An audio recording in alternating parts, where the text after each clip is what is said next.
बिस्मिल्लाहिर्रहमानिर्रहीम। ले, खाना खा ले। मैंने अपने भाई को देखकर कहते हुए उसके सामने खाना रखा। वो काम से अभी ही वापस लौटा था और नहाने धोने के बाद खाना खाने बैठ गया था। अचार? अभी मैं खाना रखकर पलटी ही थी कि मेरे भाई ने सवालिया अंदाज में प्लेट में रखी हुई रोटी के साथ बजाय सालन के अचार देखकर पूछा। मैंने गहरा और बोझल सा सांस हवा के सुपुर्द किया और उसकी तरफ पलटकर धीमे से लहजे में उसे बताया कि सब्जी लाने के लिए पैसे नहीं थे। मैंने और अम्मा ने भी अचार के साथ ही खाना खाया है, तू भी खा ले। इतना कहकर मैं उसका जवाब सुने बिना तेजी से पानी का जग लाकर उसके सामने रखा और फिर अपने आंसू छुपाती हुई कमरे में चली गई। ये गुर्बत भी बड़ी खराब शय है, अच्छे अच्छे की मत मार देती है और जिंदगी की सारी तलखियां एक ही झटके में दिखा देती है। और ना सिर्फ दिखा देती है बल्कि बहुत कुछ सिखा भी देती है। मैंने अपने भाई से झूठ बोला था कि हमने अचार के साथ रोटी खाई है, बल्कि सच तो ये था कि हमने प्याज के साथ मिर्चें लगाकर रोटी खाई थी, क्योंकि अचार बहुत कम रह गया था। कई बार ऐसा होता था कि घर से पैसे खत्म हो जाते और मुझे अपने भाई के सामने रोटी के साथ अचार रखना पड़ता था। यही वजह थी कि हमने प्याज के साथ रोटी खा ली और अचार बचा लिया कि भाई को दिया जा सके। कमरे में आने के बाद मैंने अपनी बूढ़ी माँ को देखा और फिर आगे बढ़कर उसके पाँव दबाने लगी। मेरे पाँव दबाते ही वो मुझे सदा खुश रहने की दुआएं देती हुई नींद की गहरी वादी में उतरने लगी, जबकि मैं यासियत से अपने और अपने घर वालों की जिंदगी के बारे में सोचने लगी, जो सहल तो कभी भी नहीं रही थी बल्कि अब तो मजीद मुश्किल होती जा रही थी। और जिंदगी मुश्किल होने के साथ साथ मेरा सब्र भी खत्म होता जा रहा था। पापा, अभी मैं अपनी सोचों में ही खोई हुई थी जब अचानक अपने भाई की आवाज़ पर चौंक कर दरवाजे की तरफ देखने लगी, जहां वो खड़ा मुझे ही देख रहा था। उसे शायद कुछ बात करनी थी, तभी वो यहाँ आया था, वरना रात का खाना खाने की कुछ देर बाद वो सो जाता था। मैंने मुंह पर उंगली रखकर उसे चुप रहने को कहा ताकि अम्मा ना उठ जाए, और फिर खुद आहिस्ता से उठकर उसकी तरफ बढ़ी। कमरे का दरवाज़ा बंद करके बाहर आई। हाँ बोलो, क्या बात है? मैंने सवालिया नज़रों से उसे देखा तो वो अपनी कमीज़ की जेब से कुछ निकालने लगा और फिर वो चीज़ निकालकर उसने मेरी तरफ बढ़ाई तो मेरे चेहरे पर खुशी के रंग चमक उठे, क्योंकि वो पैसे थे 2000 रुपये, जिनसे हमारा एक हफ्ता तो आराम से निकल जाता था। तुझे मजदूरी मिली है? मैंने नरमी से अपने भाई का गाल थपथपा कर पूछा तो उसने सर हिला दिया और फिर कुछ कहे बगैर अपने कमरे में चला गया। मैंने पैसे संभाल कर अपने कमरे में आकर रखे और खुद भी अपनी पलंग पर सोने के लिए लेट गई। पैसे आ गए थे तो मेरी फिक्र भी खत्म हो गई थी, लेकिन ये तल्ख सोच जरूर मेरे जहन में आई थी कि गरीब होना खुद में एक गुनाह और जिल्लत है, जिससे हम हमेशा से दो चार हैं। मेरी आंखों के सामने मेरी जिंदगी के गुजरे माहों साल गुजरने लगे थे, जब मुझे एक भी खुशी अब तक नसीब न हुई थी, बल्कि सारी जिंदगी गम में ही गुजरी थी। मैंने जब से होश संभाला था खुद को एक गरीब से घर में पाया, उस घर में जिसमें मेरा बाप, मेरी माँ, मेरा भाई और मैं रहते थे। मेरा भाई मुझसे 5 साल छोटा था और उसके अलावा मेरा और कोई भी भाई बहन नहीं था। मेरे अम्मा अब्बा पढ़े लिखे नहीं थे। अम्मा घर संभालती और अब्बा मेहनत मजदूरी करके हमारा पेट पालता। जरा ना होने की वजह से ना मैं तालीम हासिल कर पाई और ना ही मेरा भाई।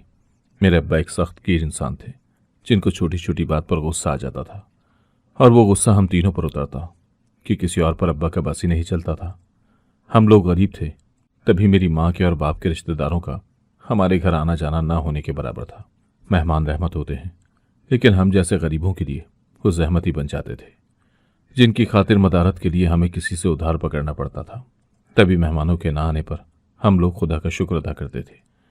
जिंदगी यूं ही सख्त सी आजमाइशों और तकलीफों में गुजरती जा रही थी।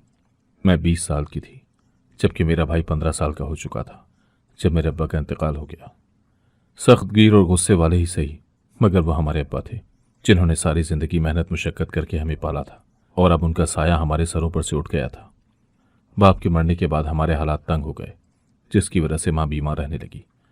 पहले मैं कढ़ाई और सिलाई का काम वगैरह कर लेती थी, लेकिन अब घर की सारी जिम्मेदारी मुझ पर आन पड़ी थी। तभी सिलाई कढ़ाई का मुझे वक्त नहीं मिल पाया था कि अब मैं पहले जैसे पैसे भी नहीं कमा पा रही थी। भाई अभी 15 साल का था, उसे ज़्यादा समझ बूझ नहीं थी, मगर फिर भी वो काम ढूंढना शुरू कर चुका था कि कुछ ना कुछ कमाना तो था ही, ताकि पेट का जहन्नुम भरा जा सके। एक हफ्ते में उसे एक ज़ेरे तामीर मकान में मजदूरी मिल गई थी। वो सारा दिन रेत बजरी लादने और अंदर ले जाने का काम करता और फिर शाम को वापस घर आ जाता। रोज़ के रोज़ उसे इतने पैसे तो मिल जाते थे कि 2 वक्त का खाना बन सके और हमारी माँ के लिए दवाई आ सके। जिंदगी अब यूं ही गुजरने लगी थी। मैं 22 साल की थी जबकि मेरा भाई 17 साल का हो गया। उसने बताया था कि अब वो एक वर्कशॉप में काम करता है, जहाँ का मालिक अच्छा है। वो शाम को मगरिब की अजानों के बाद घर वापस आता था मुझे परेशानी तो होती थी, लेकिन वो मुझे तसल्ली दे देता था कि वो अच्छी जगह पर काम करता है, जिस पर मैं कुछ मुतमईन भी हो गई थी। उसने जो 2,000 रुपये दिए थे, उससे हमारा 1.5 हफ्ता गुजर गया था। आज उसे वर्कशॉप के मालिक से पैसे मिलने थे और मैंने उसे कहा था कि आते हुए सब्जी वगैरह ले आए तो मैं खाना बना लूंगी, जिस पर वो हामी भर गया था। मैं घर से ज़्यादा बाहर नहीं निकलती थी और घर का सौदा सलब भी वही लाता था। वो मगरिब की अज़ानों के बाद घर आ जाता था, तभी मैं उसका इंतज़ार कर रही थी। लेकिन मगरिब के बाद इशा की नमाज भी हो गई। मेरा भाई जाफ़र ना आया। मुझे अब परेशानी से होने लगी थी, क्योंकि रात के साए बेहद गहरे हो गए थे। मैंने आज रात का खाना अभी तक नहीं बनाया था, क्योंकि मेरे पास पैसे नहीं थे कि मैं बाहर जाकर सब्जी वगैरह खरीद कर लाती। अपने भाई जाफ़र का इंतज़ार था कि वो आए और सब्जियां लाए तो मैं खाना पकाऊं। मैं और मेरी माँ परेशान सी और दोपहर से भूखी बैठी हुई थी। पैसों की बचत के लिए हम सिर्फ 2 वक्त का ही खाना बनाते थे, तभी दोपहर को भी कुछ नहीं खाया था। यही वजह थी कि भूख से मेरा और मेरी माँ का बुरा हाल था। भूख से निडाल होने के साथ साथ मुझे मेरे भाई की भी फिक्र हो रही थी कि वो न जाने किस हाल में होगा। कई बार गली से होकर देख कर आई थी, मगर उसके आने का कोई नामो निशान नहीं था। मुझे तो उसकी वर्कशॉप का पता भी मालूम नहीं था, क्योंकि ना कभी मैंने पूछा था और ना ही उसने बताने की जहमत की थी। तभी अब मेरी परेशानी में मजीद इजाफा हो चुका था। उसका इंतजार करते करते हमें रात का 1 बज चुका था। मैं और मेरी अम्मा अभी तक भूखी बैठी भाई के आने का इंतजार कर रही थी, जो अब तक घर नहीं आया था। अचानक दरवाज़ा बजा तो मैं खुश हो गई कि शायद जाफ़र आ गया है। जा जल्दी देख उसे, मेरी अम्मा ने कहा तो मैं भागती हुई दरवाजे की जानिब गई कि भाई आ गया है, तो अब उसे इतनी देर दरवाजे पर खड़ा न रखूं। उसके आने की खुशी और परेशानी कम होने पर मैंने तेजी से बिना पूछे दरवाज़ा खोल दिया कि उस वक्त वही घर पर आया होगा। मगर सामने 6 लड़कों को देखकर मेरे औसान खता हो गए। वो कौन थे और कौन नहीं, मैं बिल्कुल नहीं जानती थी। तभी मेरी घबराहट में मजीद इजाफा हुआ और मैंने तेजी से दरवाज़ा बंद करना चाहा ताकि वो लोग अंदर ना आ पाएं। लेकिन उनमें से एक ने मेरे दरवाज़ा बंद करने से पहले ही तेजी से दरवाजे पर पाँव उठकाकर दरवाजे को मेरी तरफ धकेला, तो मैं लड़खड़ा कर पीछे हुई और तेजी से अपनी माँ की तरफ भागने लगी, जो हाँफती कांपती हुई मेरी तरफ आ रही थी। मगर उसके मेरे करीब पहुंचने से पहले ही उन 6 में से एक लड़के ने तेजी से मुझे बाजू से जकड़ा और मुझे अपने साथ घसीटते हुए बाहर ले जाने लगा। मैं शोर मचाना चाहती थी ताकि मोहल्ले में से कोई मेरी मदद के लिए आ जाए। मेरी माँ दूसरी ज़मीन पर बैठी बेबसी से मुझे देख रही थी। वो पहले ही बीमार थी, मेरी क्या मदद कर सकती थी। वो मुझे घसीटते हुए गाड़ी में बिठाकर अपने साथ ले गए। खतरा महसूस करके मैंने शोर मचाने के लिए मुंह खोलना चाहा, मगर तभी उस लड़के ने जोर से मेरे बाजू को झटका दिया तो मैं कर्रा उठी। वो बोले कि अगर तुमने जरा सा भी शोर मचाया तो तेरी इज्जत यहीं तार तार करके फेंक देंगे। उनकी धमकी सुनकर मैं लरस कर रह गई। वो 6 लड़के थे, ताकत में मुझसे कई गुना ज्यादा बढ़कर। वो चाहते तो क्या कुछ न कर सकते थे मेरे साथ, और मैं अपना बचाव भी न कर पाती। तभी इज्जत के खौफ से मैं चुप रह गई और बिल्कुल भी शोर नहीं मचाया, क्योंकि मुझे अपनी जान से बढ़कर इज्जत प्यारी थी। दिल माँ के लिए परेशान था तो दिमाग आने वाले वक्त से मुझे समझ में नहीं आ रहा था कि ये लोग आखिर हैं कौन और मुझसे क्या चाहते हैं। हमारी तो किसी से कोई दुश्मनी भी नहीं थी जो कोई यूं हमारा दुश्मन बनता। मैं इन्हीं सोचों में थी जब गाड़ी एक झटके से रुकी। ये कोई सुनसान और वीरान इलाका था। वो लोग मुझे गाड़ी से उतारकर एक कच्चे और पुराने घर में दाखिल हुए और फिर मुझे एक कच्चे कमरे में ले गए। खौफ से मेरा पूरा जिस्म लरस रहा था और मैं दिली दिल में आयतुल कुर्सी का विर्द करके खुदा से अपनी और अपनी इज्जत की हिफाजत की दुआ मांग रही थी। कमरे में लाने के बाद उन्होंने मुझे छोड़ा और बोले, जब तक साहब नहीं आ जाता तब तक कोई भी इस लड़की के पास नहीं जाएगा। उनकी बातें सुनकर मेरा जहन साएं साएं करने लगा। न जाने उनका क्या मकसद था और किस मकसद के तहत ही मुझे यहाँ लेकर आए थे, लेकिन अब एहसास हो रहा था कि शायद ये मुझे बर्बाद करने के लिए यहाँ लेकर आए थे। इस बात का एहसास होते ही मैं फूट फूट कर रोने लगी। उनका कोई साहब था जो उनसे पहले मुझे बर्बाद करता और फिर अपने उन आदमियों के आगे डाल देता। खौफ से मेरा रंग फीका पड़ने लगा था। तभी मैंने हिम्मत करते हुए अपने सामने खड़े लड़के को जोर से धक्का दिया और भागने लगी, मगर तभी मेरी चोटी दूसरे लड़के के हाथ में आई। बाल खींचने के सबब मेरी जोरदार चीख निकल गई। उस लड़के ने मुझे पीछे की तरफ धकेला तो मैं जोर से दीवार से टकराकर नीचे ज़मीन पर गिर गई। मेरी चीख बेसाख्ता थी। भागने की कोशिश करती है, जान ले लूँगा तेरी। जिस लड़के को मैंने धक्का देकर भागने की कोशिश की थी, उसने मेरे सामने आकर खड़े होते बेहद गुस्से से कहा, जिस पर मैं डरकर दीवार से चिपक कर बैठ गई और रोते हुए उनके सामने हाथ जोड़ने लगी और उनसे इल्तिजा करने लगी कि वो मुझे जाने दे, मैं किसी से कुछ नहीं कहूँगी। मैंने क्या बिगाड़ा है तुम्हारा जो मुझे यूं उठा कर ले आए हो। मैं उनकी इल्तिजा कर रही थी, मगर उनमें से किसी ने मेरी एक बात न सुनी और मुझे यूं ही रोते हुए छोड़कर कमरे से बाहर निकल गए। मैं जो पहले ही अपने भाई के लिए परेशान थी, अब मुझे अपनी जान और इज्जत के लाले पड़ गए थे। मैं वहीं दीवार से टेक लगाकर रोती हुई बैठी रही। यहाँ से निकलने के तरीके सोचती रही, मगर इस कच्चे कमरे में एक ही दरवाज़ा था जो बाहर से बंद था, और कमरे में कोई खिड़की तक नहीं थी जिसके ज़रिए मैं यहाँ से फरार हो सकती। यही सब सोचते और परेशान होते ही कुछ देर गुजरी थी जब वो लड़के आए जो बेहद खुश थे। वो खुश होकर बोले, साहब आ गया है। उनकी बात सुनते ही खौफ से मेरा दिल धड़ धड़ करने लगा कि न जाने कौन होगा, कितना खौफनाक और सख्त होगा, और न जाने मेरा क्या हाल करेगा। यही सब सोचते खौफ से मेरी आंखों के सामने अंधेरा छाने लगा था। तभी दरवाजे खुलने की आवाज़ आई। मैंने अपने आंसू अपने अंदर ही कहीं उतारते हुए आंखें मीच कर खोली, लेकिन जो ही दरवाज़ा खुला, सामने खड़े शख्स को देखकर मेरे पांव तले से ज़मीन निकल गई, क्योंकि वो तो मेरा अपना फुप्पोज़ाद था। मेरा फुप्पोज़ाद दानिश, जो मुझसे बड़ा था और इस वक्त 26 साल का था। अनपढ़, आवारा और बुरे दोस्तों की सोहबत में रहने वाला दानिश, जिसे मैंने कभी कभार ही देखा था। वो मेरी फुप्पो का इकलौता बेटा था। उसके अलावा उनकी 2 बेटियां थीं। हमारी निस्बत फुप्पो का ताल्लुक मिडिल क्लास फैमिली से था। ताया और चचा लोगों की निस्बत हमारा उनसे कभी भी मिलना मिलाना नहीं होता था, जिसकी वजह मैं थी, क्योंकि जब मैं 18 साल की थी तब फुप्पो मेरे लिए दानिश का रिश्ता लाई थी। लेकिन जब मेरे अब्बा ने मुझसे रजामंदी पूछी तो मैंने मना कर दिया, क्योंकि मेरी फुप्पो बेहद मगरूर थी, जो हमारे गरीबी के मजाक उड़ाती थी और हमें अक्सर कम हैसियत होने के ताने मारा करती थी। हम गरीब थे तो इसमें हमारा क्या कसूर था। दौलत और अमीरी इंसान की किस्मत में लिखी होती है। अगर वो हमारी किस्मत में नहीं थी तो हम बुरे या हकीर तो नहीं हो गए थे, मगर फुप्पो हमें हकीर ही समझती थी। यही वजह थी कि मेरी फुप्पो से बिल्कुल नहीं बनती थी। मेरे इनकार को जवाब बनाकर फुप्पो ने हमसे क़तई ताल्लुकी कर ली और हमसे मिलना मिलाना बंद कर दिया। मुझे बुरा तो लगा था कि मेरी वजह से अब्बा से उनकी बहन छूट गई, मगर उनके ताने और हिकारत सहने से बेहतर यही था। दानिश को उसके बाद मैंने कभी नहीं देखा, या फिर वो खुद ही मेरे सामने नहीं आया था। मैं ये भी नहीं जानती थी कि वो रिश्ता दानिश की ईमा पर लाया गया था या फुप्पो की ख्वाहिश पर। इस सब को मैं बिल्कुल भूल चुकी थी। लेकिन अब दानिश को अपने सामने देखकर मुझे सब कुछ याद आ गया था, और उसे देखकर अब मुझे लग रहा था कि शायद उसने मुझसे उस शादी से इनकार का बदला लेने के लिए अगवा करवाया है, और अब वो जो चाहे मेरे साथ कर सकता है। यह एहसास होते ही मैंने तेजी से रोना शुरू कर दिया, लेकिन बोली कुछ नहीं। तुम लोग जाओ यहाँ से, उन लड़कों के साहब, यानी दानिश ने सर्द लहजे में उनसे कहा। मगर साहब, उनमें से एक ने कुछ कहना चाहा। जब दानिश ने गुस्से से घूर कर उसे देखा, जिस पर वो सर झुकाकर फौरन बाकी लड़कों को लेकर कमरे से बाहर निकल गया। अब कमरे में मैं और दानिश अकेले ही रह गए थे, और खौफ के मारे मुझे कुछ समझ नहीं आ रहा था कि मैं कहाँ जाकर छुप जाऊँ।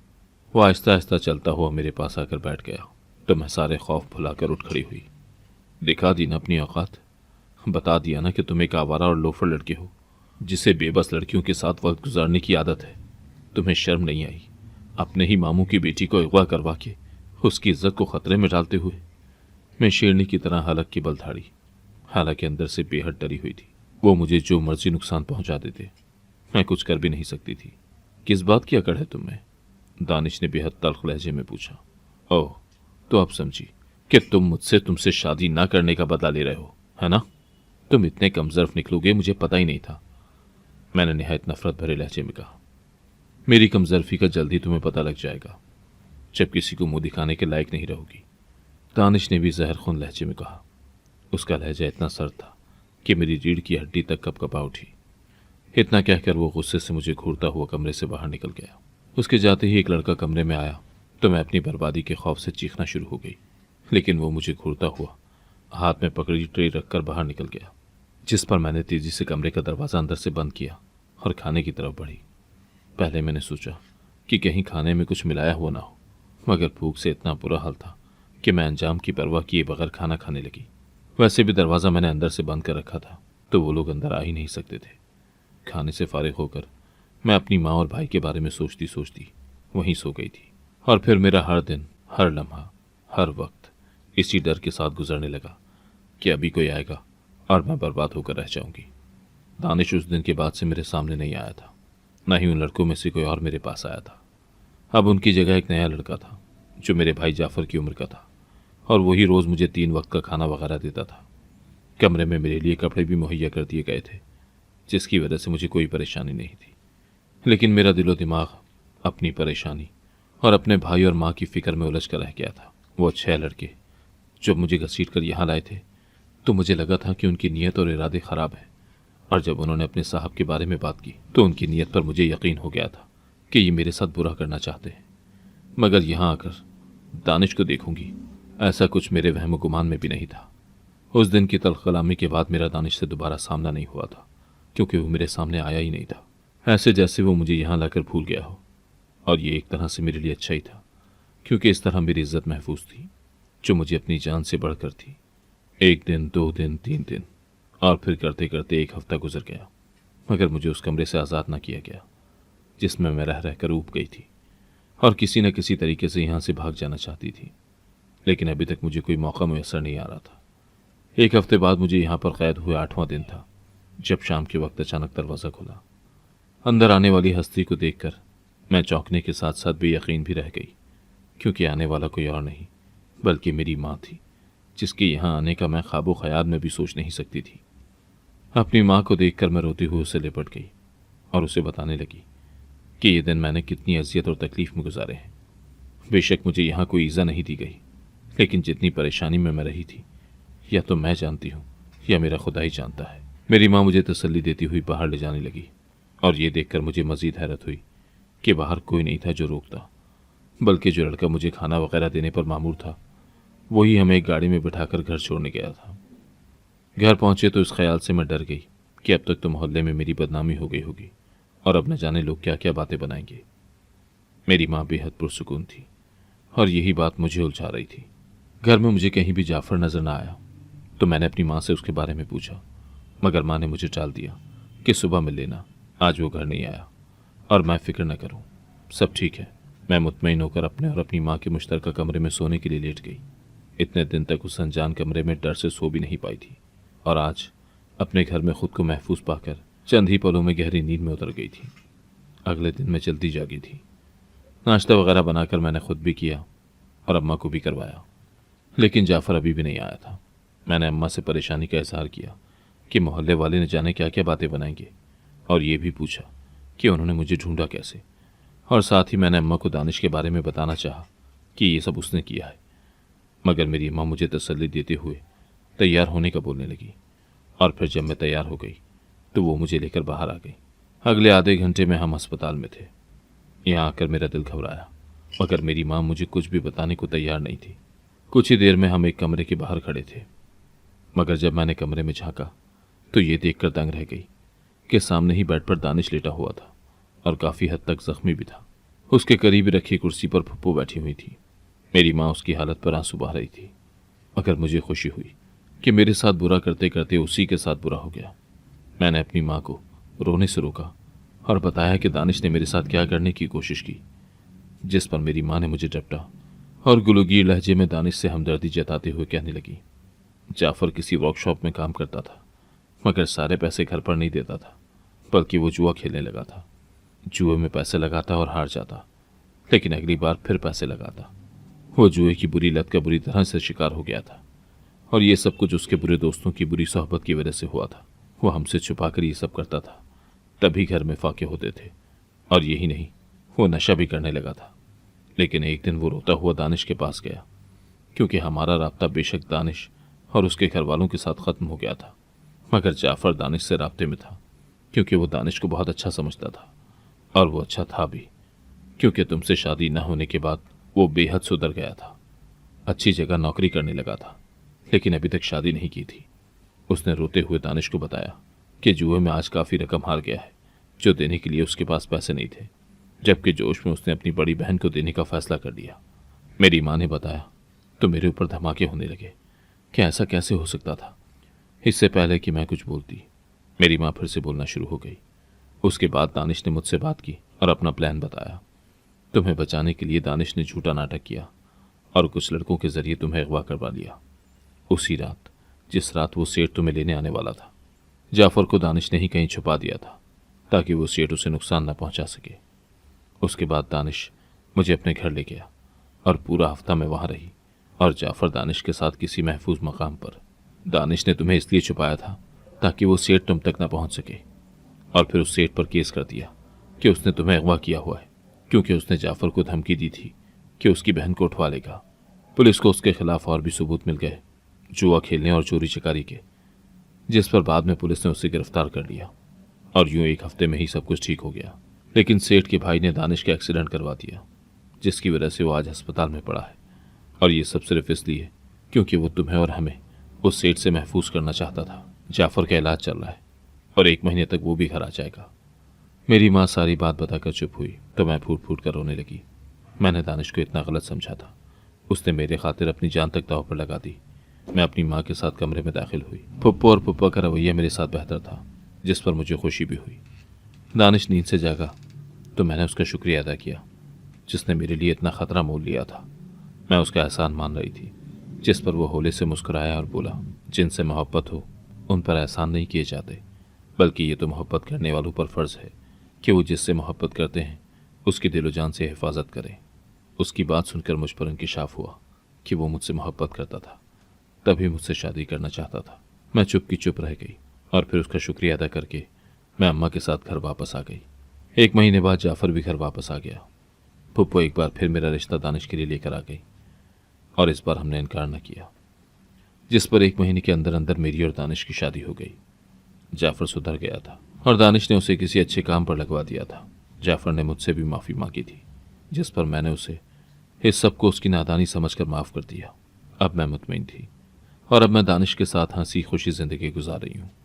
लेकिन कभी कभी सोचती हूँ कि दानिश ना होता तो मेरा क्या होता, मगर खुदा का शुक्र था कि उसने मुझे दानिश जैसा हमसफ़र अता किया था। अगर आपको आज की कहानी पसंद आई है तो वीडियो को जरूर लाइक कीजिएगा और अपने दोस्तों के साथ भी शेयर कीजिएगा। और हाँ, अगर आपने अभी तक हमारा चैनल सब्सक्राइब नहीं किया तो जरूर सब्सक्राइब करें। मिलते हैं कल एक नई और दिलचस्प कहानी के साथ। अल्लाह हाफिज।